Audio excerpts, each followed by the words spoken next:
భారత్ పాకిస్తాన్ మధ్య ఉద్రిక్త పరిస్థితులు పతాక స్థాయిలో ఉన్నాయి.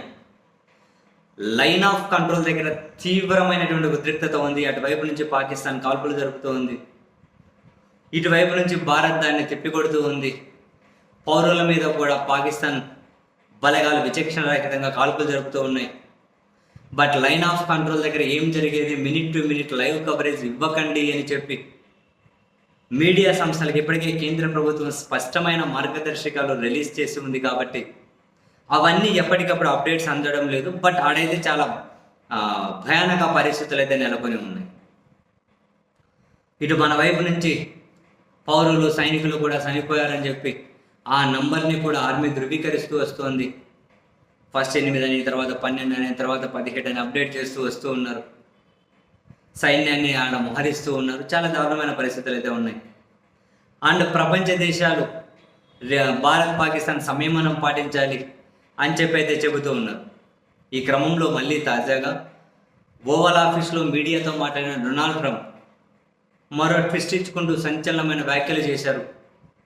మామూలుగా అయితే కాశ్మీర్లో మరో దేశపు ప్రమేయాన్ని భారత్ ఏ సెకండు కూడా అంగీకరించకూడదు.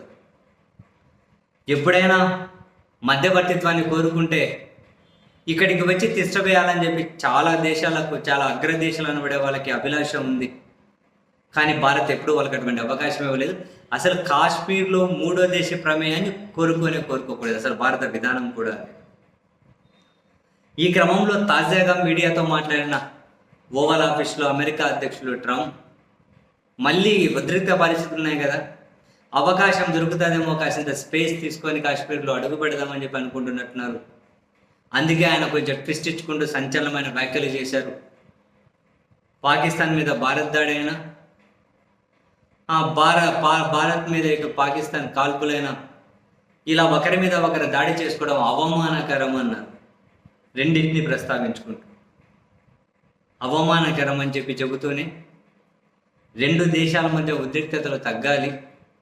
ఆ రెండు దేశాల గురించి నాకు తెలుసు, ఎప్పటి నుంచో వైరం ఉంది, వాళ్ళిద్దరూ నాకు క్లోజ్ ఫ్రెండ్స్, రెండు దేశాలు నాకు కావలసిన వాళ్ళే. వాళ్ళు కనుక మా సహకారాన్ని అడిగితే, వాళ్ళు కనుక మా ప్రమేయాన్ని కోరుకుంటే నేను ఎప్పుడూ అందుబాటులోనే ఉంటాను అని.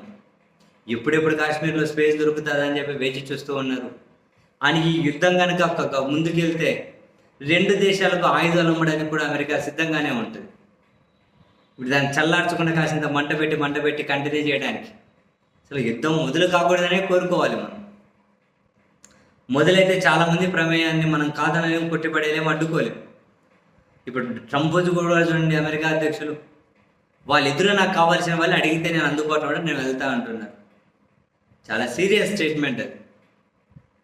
ఇద్దరు కావాల్సిన వాళ్ళే దాడులు చేసుకోవడం అవమానకరం అంటున్నారు. వాళ్ళు యుద్ధం దిశగా వెళ్తూ ఉన్నారు. తక్షణం మీరు ఆపాలి, చర్చల ద్వారానే పరిష్కరించుకోండి, నన్ను అడగండి, నేను వస్తాను అంటున్నారు.